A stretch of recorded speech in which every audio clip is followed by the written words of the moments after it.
J'ai plaqué mon chêne comme un saligot, mon copain le chêne, mon alter ego. On était du même bois, un peu rustique, un peu brut, dont on fait n'importe quoi, sauf naturellement les flûtes. J'ai maintenant des frênes, des arbres de Judée, tous de bonnes graines, de haute futée. Mais toi tu manques à l'appel, ma vieille branche de campagne, mon seul arbre de Noël, mon mât de cocagne. Auprès de mon arbre, je vivais heureux, j'aurais jamais dû m'éloigner de mon arbre. Auprès de mon arbre, je vivais heureux, j'aurais jamais dû le quitter des yeux. J'ai poussé à la campagne quand même, je dois dire ça, donc dans des endroits très tranquilles. Maintenant. Donc ça me marque quand même. Là. J'ai toujours été un peu lunaire. Donc moi j'étais souvent dans la lune, voilà, à bader les mouches, à rêver. Voilà, ça c'était un truc qui est assez prégnant chez moi. Et un petit peu isolé aussi. Et jamais vraiment attiré par tout ce qui était proposé, quoi. Que ce soit effectivement à l'école ou dans ce que je voyais chez les autres, quoi. Toujours il y a un petit décalage quand même par rapport à la masse de gens qui m'entourent. Qu'est-ce qui fait courir les gens? Bonjour, voilà, je suis arrivée à Mans ce matin pour rencontrer Fabien Aura qui est tourneur sur bois. Voilà, bonjour. Bonjour. J'ai aucune formation. Autodidacte. Voilà, j'apprends absolument tout ce que je fais seul. Je suis inapte à la formation, donc je fonctionne comme ça, quoi. Je fonctionne au feeling, avec les choses qui m'attirent, et si j'accroche bien, je rentre dedans complètement. Et ça fait combien de temps que vous êtes rentré dedans là? Dans le tournage sur bois, ça doit faire une trentaine d'années maintenant. Ah oui, oui, c'est une passion qui dure. Ouais, c'est une passion, c'est mon métier, donc ça perdure et ça rentre aussi dans un projet de vie plus global. Plus global, en deux mots. Qui intègre. C'est une manière de vivre autre que ce que l'essentiel de la société propose actuellement, c'est-à-dire pouvoir faire des choses par soi-même. Oui, l'autonomie. Essayer d'opter pour un maximum d'autonomie à plus d'un titre, à tous les niveaux, pas que dans la fabrication d'objets, mais avoir un rythme de vie qui est plus convenable. Ce qui ne veut pas dire qu'on ne travaille pas. Et, donc les objets que vous faites? Les objets. Je suis dans la forme. J'aime les formes, j'aime le bois. J'essaie de dégager, dans une pièce de bois, j'essaie de dégager une forme qui me parle, qui me convient, mais tout en gardant à chaque fois l'aspect naturel de la pièce de bois. C'est-à-dire par exemple, en tournage traditionnel, toutes les pièces de bois sont purgées, c'est-à-dire qu'on coupe à un endroit où il y a une fente, un trou, une moisissure. Je ne fais jamais ça. J'essaie de préserver tout le bloc de bois, toute la pièce entière, et je dégage la forme là-dedans, ce qui donne un aspect aux pièces souvent assez, même complètement naturel, quoi. Dans une souche, il va y avoir des trous, il peut rester des mousses, un caillou que je ne vais pas retirer, des départs de branches, quelque chose qui est spécial. Ça donne un travail un petit peu particulier, ça. Plus rustique. Ouais, c'est pas rustique, ça fait parce pas que dans le rustique, il y a l'aspect un peu vieillot. Alors que, d'après moi, là, non, c'est plus naturel. Plus naturel. Voilà, comme retrouver la nature, transcender la nature. Voilà, quelque part, l'accompagner, dévoiler ce qu'elle a à nous offrir. Alors ça, c'est tout ce qui est derrière les carreaux, ce sont des morceaux de bois que j'ai dégrossis et que je remets à sécher en pleine lumière et en pleine chaleur, et ça va devenir des pieds de lampe. Ah, ça c'est les pieds de lampe. Donc je veux aussi qu'ils travaillent, qu'ils se déforment, qu'ils se fendent. Ah, ouais. Selon l'essence, ça peut rester à la chaleur comme ça quelques mois jusqu'à quelques années. Ah, carrément. Ouais, quelques années. Quand le bois est massif, c'est assez long à sécher en fait. À cœur. Quoi ça comme C'est pied? fini. Alors ça, c'est du tilleul, mais qui est chauffé. Chauffé. Échauffé.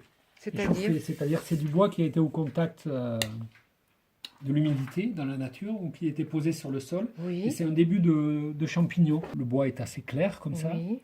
Et quand il y a cet échauffement, ça flamme le bois comme ça. Et ça, c'est complètement naturel.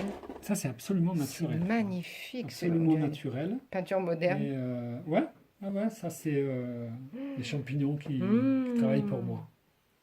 Et celui-ci est fini, bon il est poussiéreux mais il est fini, ça sera un petit pied de lampe comme ça avec une petite collerette en noyer, ce genre de choses. Voilà. Et après pour des parties plus utilitaires comme des plats ou des bols, je travaille toujours avec du bois vert. Et je fais mes pièces en bois vert, je les préforme, forme et creuse en une seule fois. En tournage classique, on laisse sécher le bois. Oui. On fait sa pièce quand le bois est sec pour pas que la pièce bouge. Oui. Voilà. Moi, je le fais en bois vert pour que la pièce bouge. Je finis ma pièce brute d'outil, ça s'appelle comme ça. En tout cas, c'est comme ça que je l'appelle. Donc, en une journée, il faut qu'elle soit faite. Voilà, je fais ma pièce directement et je la remets à sécher sur des clayettes à l'ombre, à l'abri de la lumière.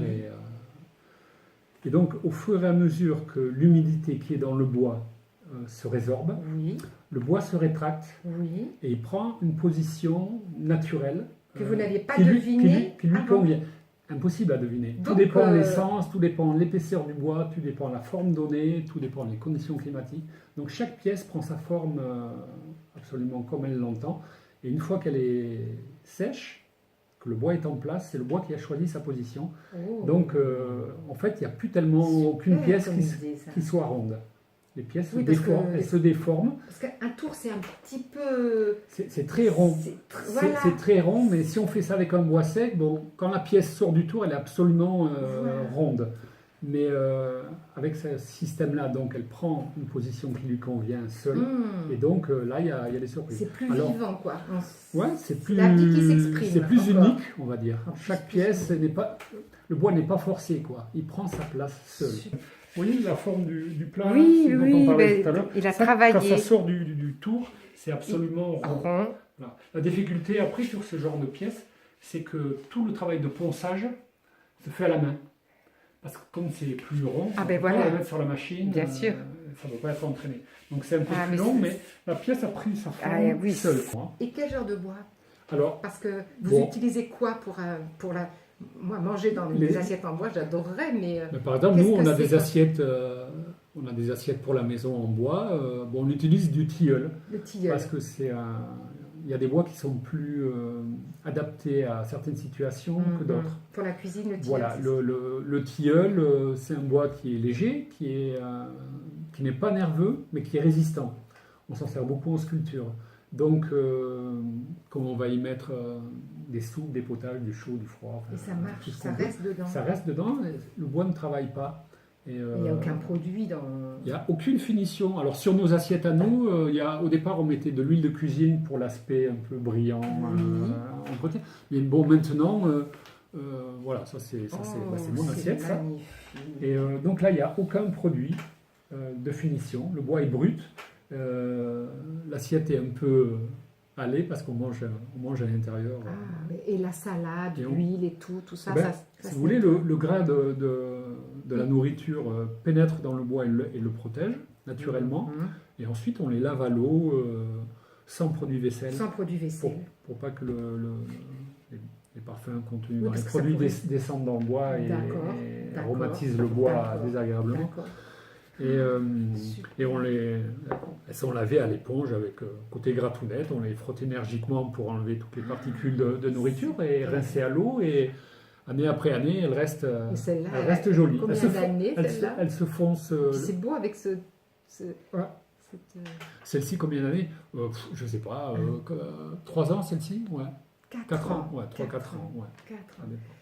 Donc voilà, donc ce sont des objets utilitaires pour la cuisine ou autrement des choses plus artistiques. Voilà. Dans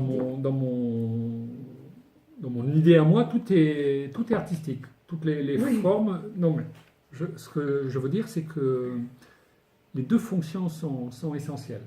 Je fais rarement. Au départ, je ne faisais jamais de pièces essentiellement artistiques. Donc il fallait toujours que la pièce ait une fonction utilitaire. Moi, j'aime bien donc ou les lampes, donc pour l'éclairage ou la vaisselle. Oui. Donc, pour la vaisselle, Oui. donc que ce soit comme ça ou des plats pour mettre des fruits. Donc, mais les deux sont liés, la beauté et l'utilité, quoi. Bon, maintenant, je fais quelques tableaux, mais je me suis convaincu qu'une pièce, des tableaux dans ce genre-là, une pièce... Mais c'est aussi un pied de lampe, pratiquement. C'est aussi une lampe. Bon, magnifique. ici, Alors, ça tournait bien, mais je fais aussi des tableaux comme ça qui ne oui. sont reliés à rien et qui D'accord. sont là pour décorer. Mais la beauté, ça a une fonction essentiellement utilitaire aussi. On en a besoin pour, Oui, on a besoin de la pour beauté. trouver un équilibre. Oui, la Donc, forme, les arrondissements.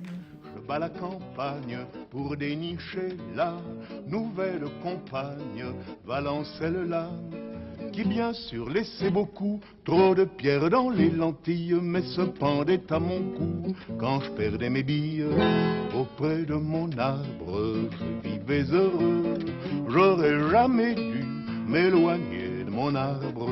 Auprès de mon arbre, je vivais heureux, j'aurais jamais dû le quitter des yeux.